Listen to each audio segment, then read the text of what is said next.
This episode is sponsored by Honeybadger. In addition to Honeybadger's great error monitoring service, they also have an uptime monitoring for web developers. And Honeybadger has recently shipped an update that allows for public status pages that can help communicate outages to your customers.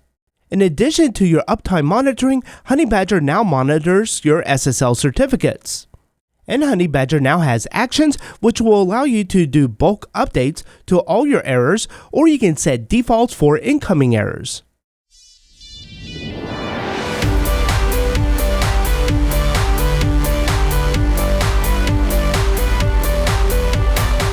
In this episode, we're going to have a look at dot files. And I really like dot files for a lot of reasons. They're very easy to back up, so if I need to provision a new computer, I can just copy these over to a thumb drive and then restore them on the new computer.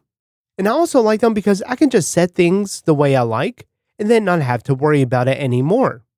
For example, if I go into a project, if I run the Rails console, you'll see that it doesn't look like your normal console. Instead, I have the environment and plus the line number. And I didn't do anything special for this application for that. Instead, it's a configuration of one of my dot files.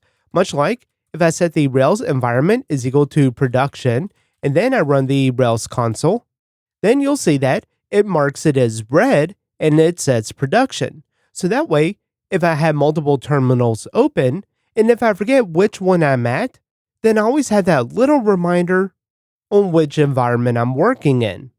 And so in this episode, we're going to go through a lot of these different kind of things that we can set with dot files, as well as with Rails applications and creating new ones, and just some things that we can do for quality of life as we are developing.